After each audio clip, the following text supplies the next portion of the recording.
Galera, beleza? Como é que vocês estão? Professor Alex aqui de Geografia e hoje nós vamos trazer mais um vídeo para vocês, hein?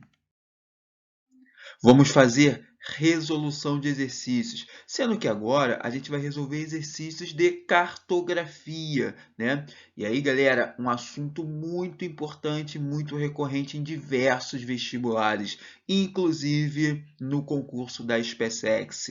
Então, estou trazendo para vocês aqui uma lista muito boa para a gente entender aí o assunto de cartografia, legal? Lembrando, né? Esse vídeo aqui ele é sim direcionado para a galera que vai prestar o concurso da SpaceX, porém, como o assunto, né, como a temática da cartografia, ela está muito presente dentro das provas de geografia, então é um vídeo maravilhoso para você assistir, legal? Vamos junto, galera, vamos lá! Questão 1, e aí de cara a gente já tem dois mapas para analisar. Vamos lá, galera, muito importante isso, hein? Mapa 1, a gente tem um tipo de projeção, que é a projeção afilática. Na projeção afilática, a gente não tem a conservação das suas propriedades, ou seja, dos ângulos, das distâncias e nem das áreas. Bacana? Bom, e aí qual é a principal característica desse tipo de mapa que a gente vai chamar de Malway, ok? É o que? Os seus paralelos, eles são em linhas retas, como vocês podem observar, essas linhas deitadas. E aí observem que todas elas são retonas, beleza? Outra característica é que os seus meridianos, eles são representados por linhas curvas, né? E aí é interessante que vai seguindo essa curvatura da Terra e dá esse formato elíptico, legal? Essa é uma outra característica. A outra ainda, né, é que as suas distorções estão nas extremidades desse mapa. Ponto, galera. Já falamos das características desse mapa aí, ok? Já do mapa 2, a gente vai ter um tipo de projeção chamada de projeção cilíndrica, né? Ou seja, eu pego a Terra, envolvo no cilindro, depois eu abro isso dentro de um plano. Esse tipo de mapa é o que a gente conhece como mapa de projeção de Peters, né? E aí, vejam bem, qual é a principal característica aí desse mapa da projeção de Peters? O hemisfério sul, né, parece que foram feito um alongamento dos seus continentes. Eu tenho uma valorização dos continentes do hemisfério sul. Por quê? Eu vou fazer uma deformação da forma dos continentes, mas eu vou tentar manter a sua proporcionalidade, tá? Então, essa é a principal característica da projeção de Peters, tá? Além disso, ela vai se enquadrar dentro de uma projeção cilíndrica, né? Como se eu pegasse a Terra, envolvesse no cilindro e abrisse isso no plano, ok?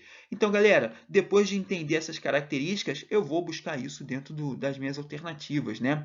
Tá lá, já estou vendo daqui. Letra E, o mapa 1 é afilático, projeção conhecida como Malway, e o mapa 2 é de Peters, cilíndrico equivalente. Acabou, tá aí a nossa resposta. Show? Gabarito, letra E. Questão 2. Vamos lá, galera. A partir da interpretação do esquema, é correto afirmar que, galera, esse assunto aqui, ele é muito importante. Vocês precisam entender o que essa imagem, o que esse mapa está trazendo para a gente. Então, basicamente, é um mapa que está mostrando ali as curvas de níveis, né? E aí vocês podem observar vários valores dentro desse mapa. É o que a gente chama de cotas altimétricas. Fiquem atentos nisso, tá? Bom, então vamos lá. Letra A. As maiores altitudes encontram-se ao centro do esquema? Não, galera. O que a gente está vendo no centro do esquema? Estamos vendo as porções mais baixas, tá? Mais baixas, bem no centro. Letra B. A distância real entre os pontos X e Y é de 300 km? Bom, galera, aí a gente vai ter que fazer um cálculo muito simples e muito rápido, né? Para achar essa distância real. Então, basicamente, o que a gente vai fazer, galera? A gente vai pegar aí a escala, que está ali embaixo, ó, 1 para 50 mil, tá? A gente vai esquecer esse 1 e vai ficar com 50 mil para facilitar a sua vida. Então, pega 50 mil e multiplica pela distância no mapa. Qual é a distância no mapa? Né? É exatamente aquele eixo que a alternativa está trazendo para a gente ali, ó, x e y, tá? Qual é? 5 centímetros, exatamente. Então, eu pego 50.000 centímetros e multiplico por 5, ok? Quanto que eu vou ter, galera? Exatamente isso aí, 250.000, qual é a unidade? Centímetros, né? Porque a escala ela é em centímetros e a unidade do mapa, essa distância do mapa aí, ela também é em centímetros, como está até ali depois do 5, né? Então, a gente vai ter 250 centímetros. É a nossa distância real? Sim, é a nossa distância real. Porém, ela é dada em quilômetros, né? No caso, ali está dizendo que tem 300 quilômetros. Será que tem 300 quilômetros mesmo? Bom, o que eu vou fazer, galera? 250.000. Eu vou cortar 5 casas, né? Cortando 5 casas, eu vou ter quanto? 2,5 quilômetros. Então, eu já vi que essa alternativa B ela está errada. Tranquilo? Vamos lá. C. O rio principal R. Conseguimos identificar esse rio principal? Claro que conseguimos, galera. Está aí, ó, no meio do mapa. Olha ali a letra R. E olha essas duas linhas mais fortes tracejadas bem ao centro desse mapa. É o rio. Legal? Então vamos lá.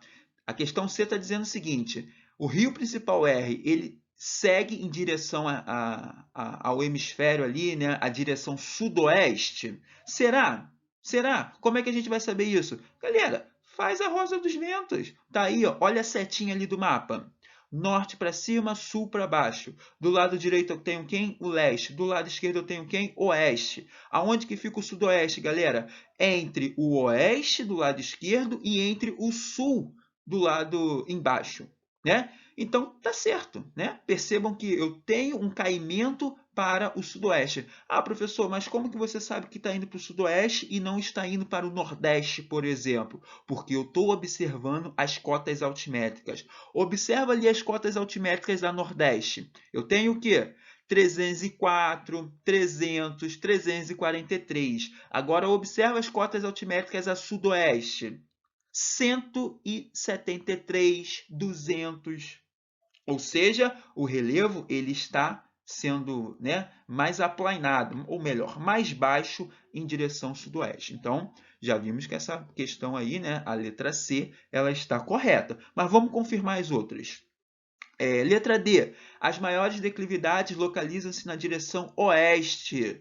Bom, já vimos que não. Já vimos que está ali, ó, na porção leste, ok? Está ali, ó, 380, 403 e por aí vai. Tá? Letra E. A margem esquerda do rio R é mais favorável à prática agrícola mecanizada? Será mesmo? Vamos olhar esse mapa aí. Lógico que não, né? Na verdade, nenhuma das duas margens ela é propícia a uma mecanização, né, do campo. Porém, a margem esquerda ela ainda é superior em questões de altitude do que a margem direita, tá? A margem esquerda é essa aqui, ó, galera. É onde está, ó, 280, 300, 340, 380 de cota altimétrica, tá bom? Então, nosso gabarito aí, letra C de casa. Questão 3. As figuras a seguir foram construídas utilizando a projeção do tipo azimutal equidistante. Galera, a projeção azimutal talvez seja a projeção mais tranquila, né? Que é exatamente isso que você está vendo aí no mapa, né? É essa projeção que ela é muito utilizada para representar as áreas de altas latitudes, né? As regiões polares. E aí é interessante você analisar no mapa, né, que olha as formas do continente, como é que são completamente distorcidas, né? Outra questão é o seguinte, eu sempre tenho um centro, né? Eu sempre tenho um centro. E é isso que é legal. Em geral, são as regiões polares. Bom, mas vamos lá. Sobre esse tipo de projeção, podemos afirmar que representam as áreas de latitudes médias? Já vimos que não. Já vimos que são as áreas de altas latitudes. B. Mostra um mundo igual para as pessoas e as nações, apresentando, pois, um conteúdo político e social? Olha só, de fato, né? A gente tem uma representação política aqui. A gente foge daquela ideia do eurocentrismo, tá? Mas a gente não está mostrando um mundo igual. Muito pelo contrário, né? Ele é completamente desigual até pela questão da desproporcionalidade, tá? Letra C. Conserva as formas das massas e as proporcionalidades dos diversos continentes? Galera, olha aqui, observem os continentes, sobretudo aqui na figura 2 aqui. Olha a América. A gente tem uma conservação da proporcionalidade dos continentes? Não, né? Letra D. representam distâncias e direções exatas a partir de um centro, revelando dessa forma um conteúdo geopolítico. Perfeita. É uma alternativa perfeita. Por quê? Ela vai desconstruir exatamente essa visão eurocêntrica, essa visão de que a Europa está no centro do mundo, né? Ela vai desconstruir e ela vai brincar com esse discurso geopolítico, tá? Então, observe uma coisa. No segundo mapa, a gente tem a Ásia, né? Quase que ali no centro. No outro mapa, a gente tem ali o Equador, né? Enfim, tem ali a região do Oceano Pacífico. Então, galera, esse tipo de representação ele traz um conteúdo geopolítico muito forte, tá? E além disso, ele é muito utilizado sim para a questão de medições de distâncias e de direções exatas. Inclusive, esse tipo de projeção ele é muito utilizado para avião, né? Para aviação. Tranquilo? Bom, então vamos lá. Só para a gente finalizar aqui, letra E. É uma típica projeção cilíndrica do planeta, dando destaque à região intertropical. Bom, primeiro que não é uma projeção cilíndrica, né? Segundo que é uma projeção azimutal. E segundo que não dá destaque para a região intertropical. O que é uma região intertropical? É aquela região que está entre os trópicos, legal? Dá destaque aí para uma região polar, ok? Vamos para a próxima.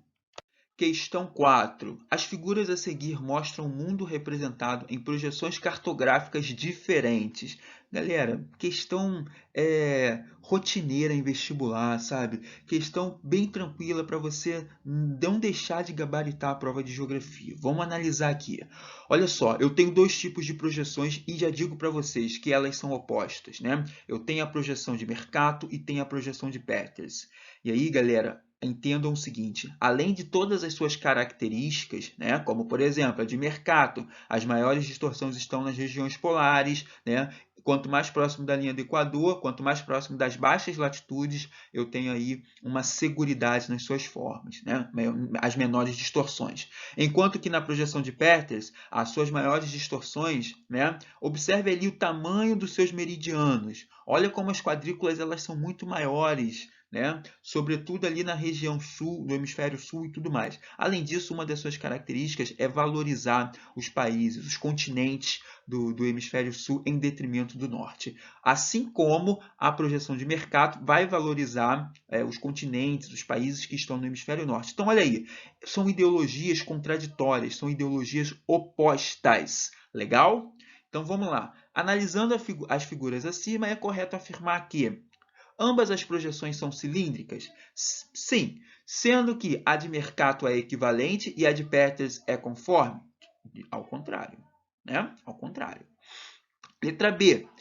A projeção de Mercator conserva as áreas dos continentes e, por esse motivo, é chamada de eurocêntrica. Vamos lá. Primeiro que a gente não tem uma conservação das áreas dos continentes, né? É só você olhar para a Groenlândia. Olha para a Groenlândia.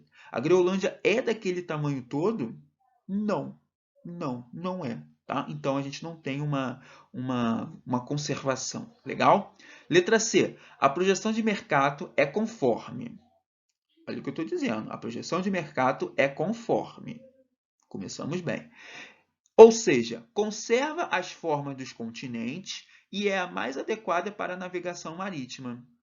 Sim, exatamente, né? Já na projeção de Mercator, a gente vai ter o quê? Uma conservação das formas do continente. Isso não quer dizer que a gente tenha uma real dimensão da sua proporcionalidade, tá? Isso aí a projeção de Peters faz muito bem, tranquilo?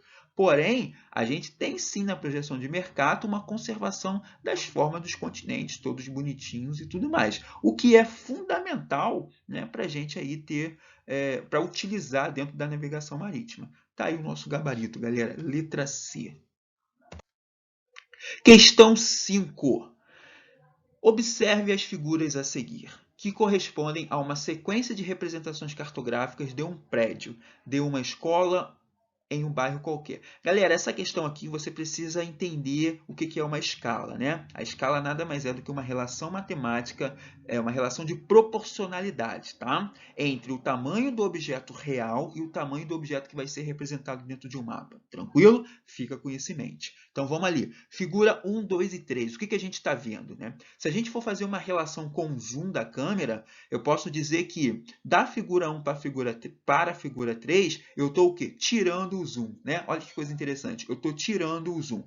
Mas isso vai significar também outra coisa, né? Se a gente for pensar nas características, o que eu vou ter? Na figura 1, eu vou ter uma maior representação, né? Uma maior riqueza de detalhes. Tá? Maior riqueza de detalhes. Eu consigo enxergar bem, né? O contorno das árvores, né? Os prédios ali e tudo mais.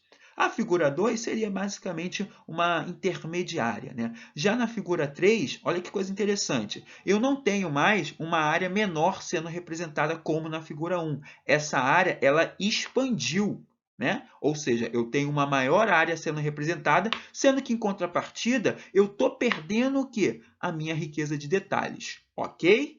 Vamos ali continuar.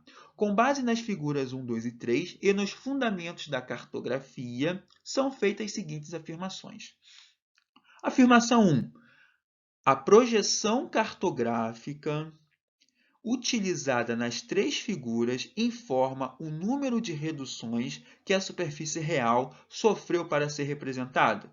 Não, galera. A projeção cartográfica simplesmente é a forma que está sendo representada. E as três figuras estão sendo representadas na mesma projeção, que é uma projeção de mercado, que é uma projeção plana. Ok? Então, essa questão está errada. 2. As dimensões dos elementos representados nas figuras 1, 2 e 3 ficam, nesta ordem, cada vez menores. E a área de abrangência da representação cartográfica é cada vez maior. Perfeito! O que ela está querendo dizer? Que da figura 1 para 3, a gente está aumentando a nossa área mapeada e, consequentemente, a gente está perdendo a nossa riqueza de detalhes. Né? A afirmativa 2 está correta. E a 3? As três figuras possuem a mesma escala cartográfica, pois as dimensões das quadrículas permanecem constantes. Obviamente que não, né? Se a gente tem aí uma maior área de mapeamento, a escala ela também vai mudar, ok? Então, galera, afirmativas corretas aqui, somente a 2, né? Nosso gabarito, letra B de bola. Legal? Vamos para a próxima. Questão 6. Observe com atenção o mapa a seguir, galera. A gente já viu esse mapa aqui. E aí, fiquem espertos, galera. É característica dos vestibulares cair esse tipo de mapa, tá? Então, já fica ligado nisso aí. Que mapa é esse? É aquele mapa que tem a projeção de Peters. Qual é o seu objetivo? É valorizar os continentes, os países que estão no hemisfério sul, né? E ele surgiu, na verdade, numa oposição a outro tipo de mapa, que foi aquele mapa de mercado que vai valorizar o norte. Tranquilo, galera? E aí vejam bem, né? Esse mapa ele tem um discurso ideológico, um discurso político muito forte, né? Sobretudo porque a ideia, né, o objetivo da sua elaboração foi estimular, valorizar os países subdesenvolvidos do hemisfério sul, tá? Então vamos ler esse textozinho aí. Vamos lá. O planisfério foi elaborado cartograficamente por meio da projeção de Gall-Peters, concebido inicialmente por James Gall no final do século XIX e retomada por Arno Peters, a partir da metade do século seguinte, cujo contexto político e econômico fortemente influenciou para o desenvolvimento desse mapa. Assinale a alternativa cujas características correspondem ao mapa de Gall-Peters. Tá? Bom, já sabemos da história, vamos analisar agora. Letra A. Corresponde a uma projeção do tipo cônica. Opa, cônica? Não, é do tipo que? Cilíndrica, né? Então, já está errada. Letra B. Peters, que retomou a elaboração dessa projeção durante o período da Guerra Fria, procurou ressaltar no mapa, a partir da representação das dimensões das áreas, a superioridade dos Estados Unidos sobre as demais porções do globo. Tá certo isso, galera? Tá certo isso? Logicamente que não. Muito pelo contrário, o objetivo era valorizar o hemisfério sul, né? E os Estados Unidos está no norte, então completamente errada. Letra C. Trata-se de uma projeção equivalente. Opa, começamos bem, né? Cilíndrica equivalente, legal. Que objetiva representar um retrato mais ou menos fiel do tamanho das áreas. Legal, é característica da projeção de Peters, hein? Representar mais ou menos aí a proporcionalidade das áreas, o que faz a África e a América do Sul ganharem maiores destaques. Exatamente. Olha lá para a África, olha para a América do Sul. Olha como eles têm aí uma proporcionalidade um pouco maior, né? Um grande destaque. Interessante. É isso aí mesmo. É, ganharem destaque do que quando representados na projeção de mercado. Ponto final. Perfeito. Matamos já a questão, né? Lembra que eu falei que Peters é oposição a mercado? Exatamente por isso. E aí o que eu aconselho aqui, galera? Pega o mapa de mercado. Olha para o mapa de mercado e volta a olhar esse mapa de Peters aqui para você entender o que a gente está chamando aqui de valorização dos países, dos continentes que estão no hemisfério sul. Legal? Então tá aí, galera, nosso gabarito, letra C. Questão 7, vamos lá. Observe a representação do relevo na figura a seguir, no qual o traço mais largo representa um rio, que é esse preto aí, né? E as linhas finas contínuas representam as curvas de contorno do relevo, que é o que a gente chama de curvas de níveis, tá bom? E elas estão de uma forma equidistante a 10 metros, ou seja, elas estão indo de 10 em 10 metros, né? 0, 10, 20, 30, 40, 50, 60, ok? Depois a gente tem o quê? Uma linha tracejada entre os pontos A e B, o que indica uma seção topográfica, uma secção topográfica. É o que a gente chama de perfil topográfico, tá? Para a gente medir ali ou verificar aonde está a parte mais alta e onde está a parte mais baixa. Legal? Então vamos lá.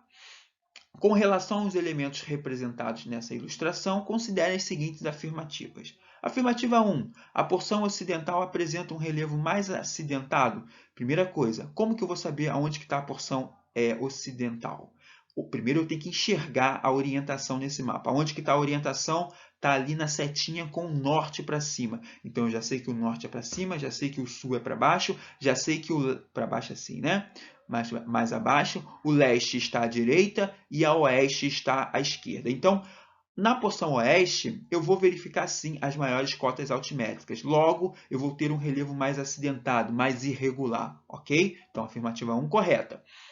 2. O segmento do rio segue do ponto X mais a jusante para o ponto Y mais a montante. Jusante é onde o rio deságua. Montante é onde o rio nasce. Está lá no topo das montanhas, é onde tem as nascentes. Beleza? Então, será que a gente vai ter isso mesmo? Vamos verificar ali. Y é a parte a montante? Não, é uma parte até baixa, né? Montante se tivesse ali a 60, 50, 40. E o X é a parte a jusante? Também não. Por quê? Se a gente continuasse observando, né, essa carta topográfica, se tivesse a continuação dela, a gente iria verificar que as cotas topográficas estão aumentando. Beleza? Então vamos lá. Então essa afirmativa ela também está errada. Afirmativa 3. A seção AB é perpendicular ao alinhamento do relevo e, desse modo, não serve para uma representação significativa dos contrastes do relevo. Galera, a seção AB ela é perfeita para representar um perfil topográfico. Por quê? Eu vou conseguir verificar exatamente aonde está a parte mais elevada e aonde está a parte mais rebaixada do relevo. E aí pensa isso em formato de gráfico. Tá? Pensa num formato de gráfico. A linha, né, na porção A estaria mais alta. E quanto mais próximo do B, essa linha tenderia o quê? A se rebaixar. Por quê? As cotas altimétricas elas estão caindo. Então eu vou, né, basicamente ali, ó, eu vou de 10 metros, e aí está baixo, e aí eu vou subindo. Olha lá, 20, 30, 40, 50, até chegar a 60, até que eu caio novamente. 60, 40, 30, 20, 20, 30, 20, 10, até chegar ao zero. Então, eu teria o quê? Uma elevação e depois um rebaixamento. Isso não é perfeito para representar os contrastes, as diferenças altimétricas do relevo? Então, essa afirmativa ela também está errada. E a 4. A porção sudeste apresenta uma depressão relativa? Será mesmo? Vamos verificar aqui. Onde que está a porção sudeste? Norte para cima, sul para baixo.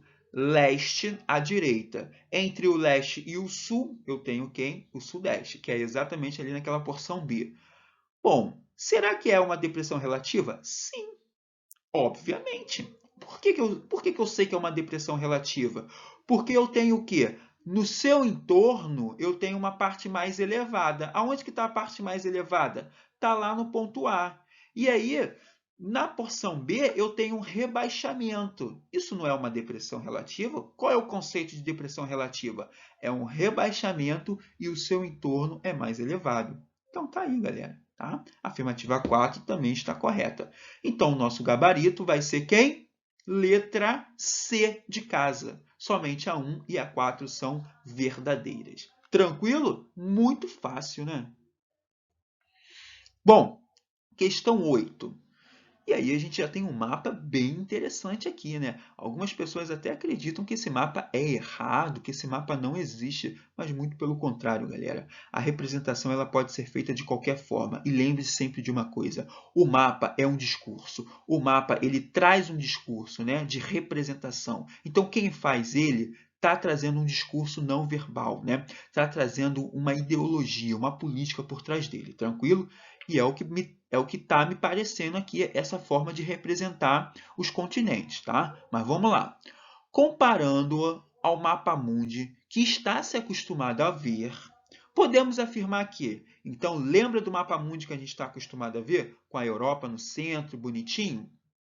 E aí vamos analisar as afirmativas tomando esse aqui como base, mas não esquecendo do mapa mundi que a gente lembra. Letra A.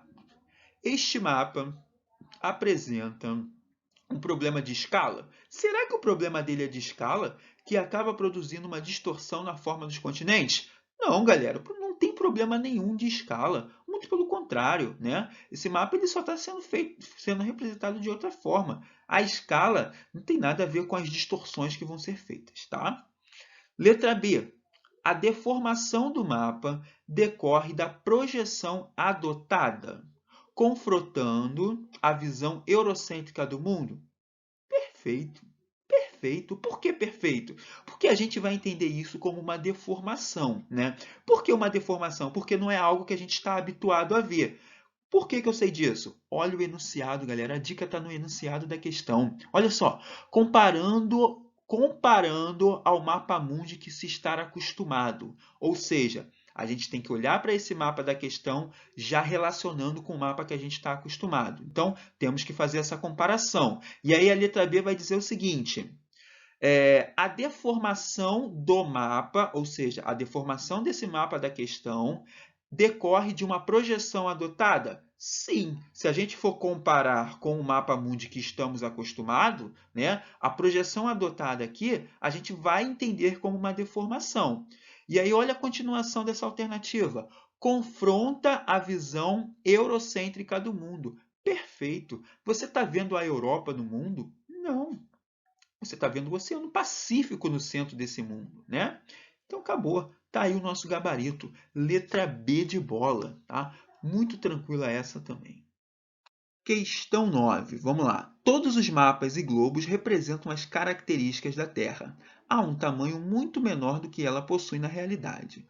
Os globos foram criados, em princípio, para serem modelos perfeitos da Terra, diferenciando-se dela pelo tamanho. A escala é utilizada como uma fração simples, que se obtém representando a distância do globo e da Terra na mesma unidade.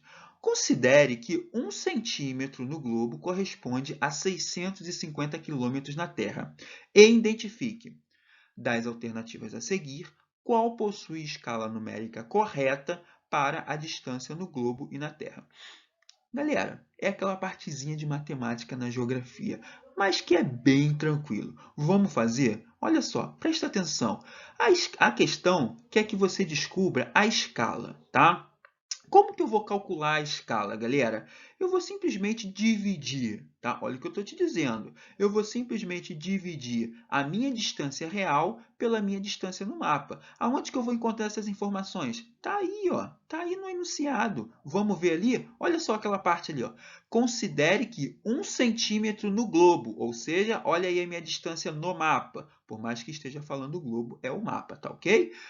Então, eu tenho 1 centímetro de distância real, tá? Corresponde a 650 quilômetros na Terra, ou seja, olha aí, na Terra, na realidade, olha a minha distância real, beleza? Então, o que eu vou fazer, galera? Vou dividir 650 dividido por 1, né? Agora, presta atenção, eu posso fazer isso? Não, não posso fazer isso. Por quê? Porque elas estão em unidades diferentes. Eu tenho 1 centímetro de distância no mapa para 650 quilômetros. Eu não posso fazer essa divisão, né? E aí, o que eu vou fazer, galera? Eu tenho que fazer a conversão, né? Mas presta atenção numa coisa. Quem que eu vou converter? 650 quilômetros ou eu vou converter 1 centímetro? Presta atenção nessa dica. A questão está te pedindo a escala. A escala ela é sempre dada em centímetros. Então, eu vou fazer o quê? A conversão de 650 quilômetros, né? Como que eu transformo quilômetro para centímetro? Simples, pega essa dica. Eu vou adicionar 5 zeros. Acabou. Então, eu coloco ali 650 e coloco mais 5 zeros à sua direita, ok? Acabou, transformei em centímetros. Agora sim eu posso fazer o meu cálculo, né? 650, na verdade vai ficar aí, né? 650 dividido por 650 milhões, né? Basicamente milhões. 65 milhões, na verdade, tá? 65 milhões dividido por 1. Quanto que eu vou ter? 65 milhões. Acabou. Está aí a minha escala, 65 milhões, ou seja, 1 para 65 milhões. Qual é a nossa alternativa aqui? Letra C de casa. Muito fácil. Questão 10. Veja com atenção, a questão já está te pedindo atenção, então vamos lá. População absoluta do mundo, né, no ano de 2000. Então, a gente tem ali uma representação cartográfica, e aí cuidado que não é um mapa. Por que não é um mapa? Porque não tem os elementos cartográficos. O que são elementos cartográficos? Escala, orientação, legenda, grade de coordenadas, título. Então, está faltando informação aí para ser um mapa, ok? E que tipo de representação é essa? Você pode estar se perguntando. No próprio enunciado já está falando. Vamos continuar lendo? Então, está ali, ó.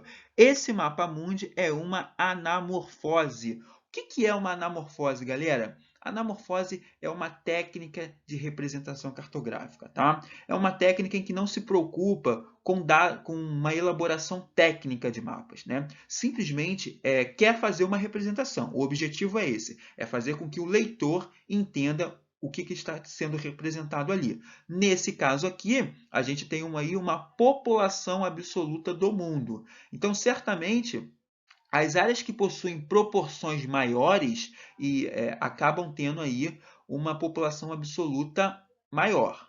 Legal? Então, é basicamente isso. E aí, galera, a anamorfose pode ser representada para qualquer tema, tá? Continuando. O tamanho dos países depende da quantidade de habitantes, né? Ou seja, quanto maior for o tamanho dos países, maior você tem ali uma população absoluta. Continuando. Sobre o que você está vendo, pode ser dito que, letra A, países como Japão e Austrália ficam subrepresentados em razão de terem pequena população, a despeito de terem grande extensão territorial? Bom, primeiro que o Japão não tem grande extensão territorial assim, né? Consideravelmente. Já a Austrália até pode ter, mas eles não vão ficar subrepresentados, né? Na verdade, eles vão aparecer, mas não com toda essa dimensão. Letra B. A Europa Ocidental tem pouca expressão no mapa mundi, por ser uma área que está perdendo população por conta de sua baixa taxa de natalidade, tá? Primeira coisa, a Europa toda já vem enfrentando esse grande problema, né? O bloco da União Europeia sofre com isso. A gente vai verificar, sim, né, uns fluxos migratórios do Ocidente, da Europa Ocidental para a Europa Oriental. Mas a gente consegue observar no mapa que ela tem, sim, uma grande representação, tá? Ela não é pouco expressiva, não, como está dizendo nessa alternativa. Letra C. Na América do Norte, a representação praticamente coincide com o mapa que mostra extensão territorial, pois México, Canadá e os Estados Unidos possuem grandes populações? Não, né? Não. Basicamente, os Estados Unidos é quem está dominando ali a América do Norte, né? Letra D. A Ásia ganha área em relação ao mapa convencional? Bom, qual é o mapa convencional? É aquele mapa que a gente já está acostumado a ver, ok? E de fato, né, a Ásia a gente vai encontrar ali um tamanho bem elevado do que a gente está acostumado, né? Continuando, o que mostra que alguns países têm grande população absoluta. Perfeito! Quais são os maiores populosos? China e Índia. E estão aonde? Dentro do continente asiático, que por sua vez é o maior continente que a gente tem e que tem uma maior concentração de população absoluta. Tá aí o nosso gabarito, tá? Letra D de dado. Tranquilo? Bom, galera, vou finalizando por aqui, mas antes eu quero deixar uma dica para você. Esse assunto de cartografia, ele é muito importante, galera. Pega as principais características das projeções, saiba fazer um cálculo de escala e, mais do que isso, entenda a parte teórica da cartografia, latitude, longitude, tá? Isso é muito importante, tranquilo? Então é isso. Muito obrigado pela sua atenção e até a próxima. Grande beijo, galera. Valeu!